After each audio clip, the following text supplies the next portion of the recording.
안녕하세요. 머니센스의 오 대표입니다. 이번 시간에 우리도 오산시 쪽에 개발하는 거에 대해서 설명을 드릴게요. 이건 좀 특이한 사항이세요.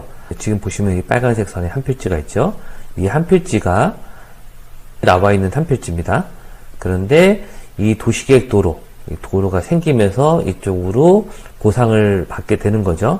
보상을 받게 되면서 이 남는 땅을 개발하는 겁니다. 제가 아까 말씀드리는 부분이 중요한 부분들은 하나의 필지에서 일부는 분할이 돼서 시에 기부 체납을 돼서 보상을 받고 남은 땅은 내가 개발해서 사용을 한다는 거죠. 그러면 1타 2피라고 봐야 되는 사항입니다. 이런 경우가 종종 있으세요. 그거에 대해서 설명을 좀 드릴게요. 그리고 어떤 식으로 개발을 하는지 보시다시피 지번이 한 필지에서 분할돼서 약 1380제곱미터 이렇게 일화가를 진행을 하게 될 겁니다. 현황도로는 연장이 한 150m를 연결을 해서 들어가는 걸로 계획을 했고요. 여기에 새로 생기는 도로는 대로, 큰 도로이기 때문에 여기에 연결되는 부분들을 새로 만들기가 어려워요.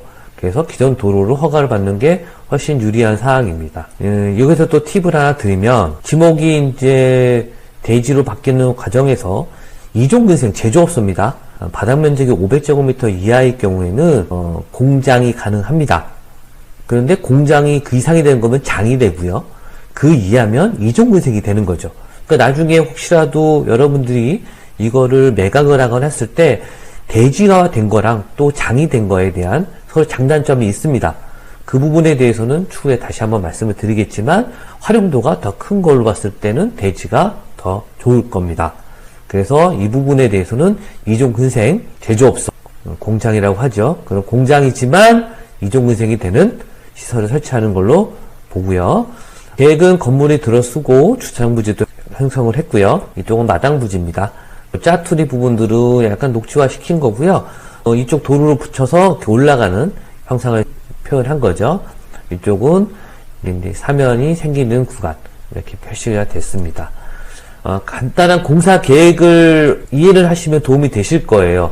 정확히 모르셔도 되지만 물 관련된 부분에서 이제 개발하면은 물이 흐르는 부분들이 발생이 되기 때문에 그런 거를 어떻게 뺄 거냐라는 것들이 우수 처리 계획입니다. 그래서 우수 처리 계획으로 빠지는 계획을 했고요. 여기서 한 가지 또 팁을 하나 또 드리겠습니다. 기존 우수면허 최종 연결이라고 돼 있잖아요. 근데 만약에 도로가 사유지면 구착을 하게 될 거 아닙니까? 관을 물을 경우에 이럴 때는 동의서가 필요합니다. 여기서 또 이렇게 얘기하시는 분이 계실 거예요. 그냥 통행을 하는 부분으로서 허가를 받는데 이 부분을 동의서 없이 허가를 받았는데 왜 이건 또 동의서가 필요하느냐. 사유지지만 지목이 도가 됐을 경우는 통행을 할 수 있습니다. 허가가 없어도, 동의가 없어도. 하지만 그 땅을 통해서 내가 구착을 해서 뭔가 매립을 하는 경우가 발생이 됐을 경우에는 그 소유자의 동의가 필요합니다. 시군이라면 이 부분들에서는 이제 허가하는 과정에서 협의를 이루어지면 되는 거기 때문에 거기 관련 법령이나 기준에 맞게끔 하면 됩니다. 하지만 사유지라고 하면은 동의를 포함시켜서 해야겠죠. 이런 부분들은 또 추후에 다른 개발 사업에서도 많이 나오세요. 그러니까 여러분들은 저랑 같이 이런 부분들을 하나하나 케이스 바이 케이스로 짚어가시면 될 겁니다. 이렇게 해서 계획을 세우고 또 모든 건축물은 정화조를 매립하게 돼 있어요. 단독주택도 마찬가지고 근생, 공장, 왜냐하면 화장실이 발생이 돼서 정화조에서 담아서 그거를 나가는 부분은 건축법상 설치해야 되는 의무가 있습니다. 이거는 또 다음에 건축에 관련된 얘기를 드릴 때 추가적으로 또 설명을 드리도록 하겠습니다. 그래서 정화를 시켜서 우수매도를 꽂아서 같이 방류하는 거예요. 이런 걸 함유라고 하는데 좀 어려운 얘기지만 쉽게 얘기 드리면 정화조에서 빠져서 정화가 완료된 물은 깨끗하다고 보는 겁니다. 그 물을 빗물하고 같이 방류하게 되는 거죠. 이런 것들은 다 허가를 받는 사항이 되기 때문에 뭐 걱정은 안 하셔도 됩니다. 그냥 이런 게 있다. 정화조를 하는구나. 이렇게 아시면 될 거예요. 그리고 최종적으로 포장 같은 경우도 이렇게 하고 나무 같은 경우도 이렇게 계획을 하겠다. 뭐 이런 식으로 간략하게 계획을 해서 허가가 나온 겁니다. 여기서 아까 말씀드렸죠?